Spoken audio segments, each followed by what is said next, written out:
James is a splendid red engine.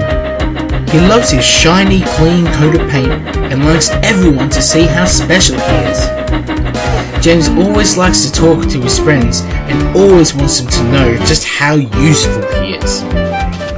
Terence is a tractor who works in the fields by the line. His job is to plough the fields for the farmers and help make deliveries for them. But he's never too busy to say hello to the engines as they pass by. One day, James was puffing along the line with a goods train. He was taking it to the yards of Vickerstown.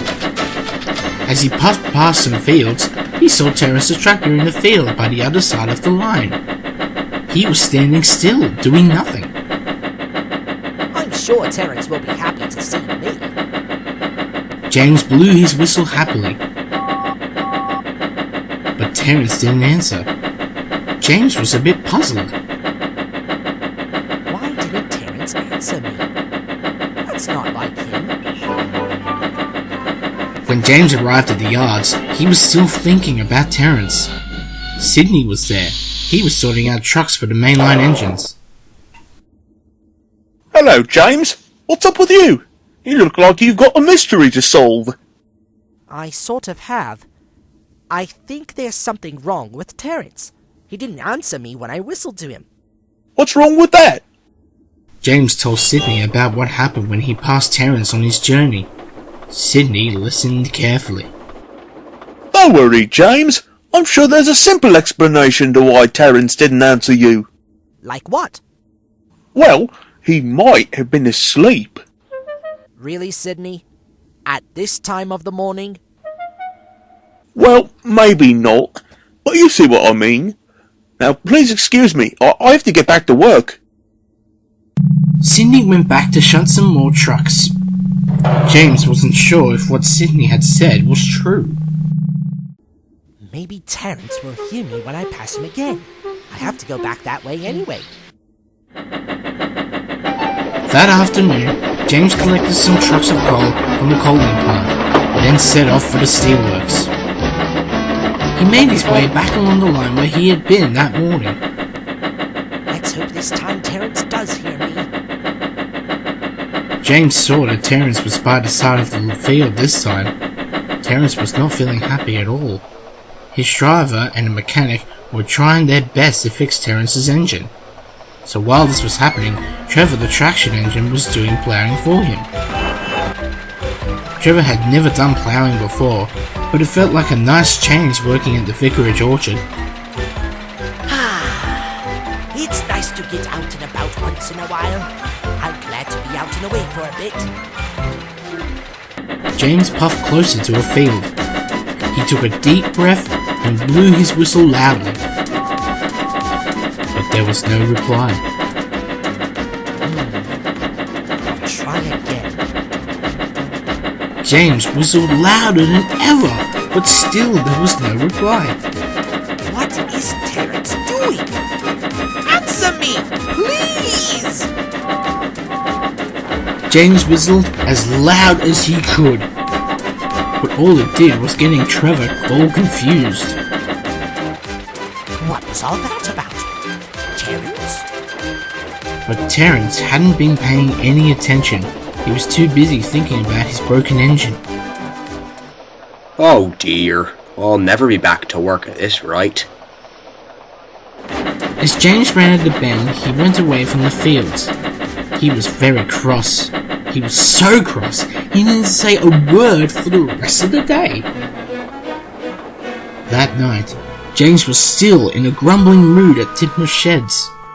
What is the matter with that Terence? I whistled to him a few times today, but he didn't answer me back. How rude. I'm sure there's a reason, James. Oh, don't be ridiculous, Percy. How could there possibly be a reason for Terence not answering me? It's so unheard of to ignore a friendly greeting. That is not true, James. Sometimes others won't hear you if you call them. Even if you call them again and again. Emily's right. Sometimes others may be a bit busy to notice things, even hear things. This made James think, but he was still cross with Terence. Then he had an idea. I'll show Terence a thing or two about listening to others when they are talking to them. Let's see how he likes to be ignored. Oh, I'm not sure if that's a good idea, James. You'll cause a bit of trouble if you do. And that's a risk I'm willing to take, Percy. Terence needs to learn. Or maybe it's you that needs to learn. The next morning, Terence was pulling a large cartload of hay to the market. He was pleased to be back at work again. That's much better. Now I can do what I couldn't do yesterday. And that's be really useful. The route Terence takes goes along a country road. It's wide enough for him to use and easy for him to go around corners. Part of the road goes under a wooden bridge. It's a safe bridge that sometimes puts Terence in a bit of a worry. Some vehicles can be careless going under this bridge. Other times, engines will rattle over the bridge, causing it to shake and vibrate. There will be an accident here one day. You could be right there, old boy. As Terence came towards the bridge, he looked carefully. His driver also made sure that the load would make it through safely. Are you sure the load will make it, though? We could do with some guidance. The farmer came over to see them. He heard their conversation. Perhaps I can help you. I'll guide you under the bridge. Thank you. That'd be a great help. Terence felt better for hearing this. The farmer was ready and Terence slowly made his way towards the bridge. The driver kept an eye on Terence's caterpillars to make sure he didn't stop or hit the sides. You're doing well. Keep going, please. Terence was hoping to make it through safely. He felt nervous as he kept going. But he didn't know that Caroline the car was coming towards the bridge from the other direction. Her driver was in a bit of a hurry. Slow down, otherwise I'll overheat again. Then there was trouble. Terence was just going out from under the bridge when Caroline swerved too quickly around the corner. Look out! Terence swerved and accidentally broke a wall of support. Then the farmer cried out to the driver. Stop! But it was too late. The tall load broke another support, and the load of hay jammed underneath the bridge. Oh no! The bridge creaked and groaned above the hay. Bits of the bridge started to fall. Caroline was driven away from the bridge. It's going to collapse. Then they heard a whistle. There's a train coming. It's James, with his passenger train. We must warn him. Terence's driver unhooked the cart, and then they went up the road to warn James. But they didn't go far when they saw James was coming towards them. Terence's driver honked the horn. Stop, James, stop! James heard Terence but was still cross with him, so he pretended not to hear him. Silly Terence. I'll show him. James, stop! The bridge isn't safe! But still James didn't listen. Then his driver noticed a man waving a red flag up ahead. It was the farmer. He was waving to make them stop. Whoa, James! His driver applied the brakes. What?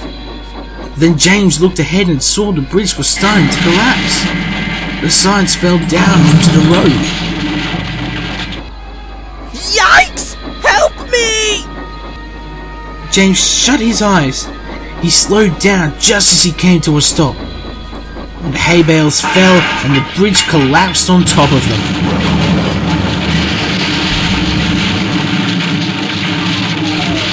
Whew. Now that was close. James realized that Terence was warning him about the bridge. James now felt silly for ignoring him. The driver went over the phone for help. When the Fat Controller heard the news, he sent Harvey and the workmen to the rescue. James's passengers had to go back to the station, and Bertie had to take him a long way round to the next station. The passengers didn't mind. They knew the situation was well in hand. The line was closed for a while the bridge was being mended. A few days later, James came to see Terence in his field. Hello, James. Glad to see you haven't ignored me this time. Hello, Terence. James took a deep breath. I'm sorry I didn't listen to your warning yesterday, Terence. I was cross because I tried to say hello to you, and you didn't answer me back.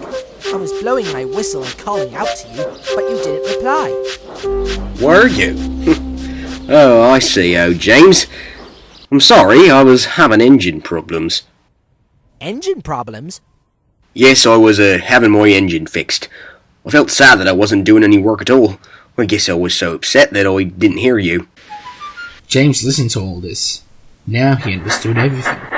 So, you weren't ignoring me after all?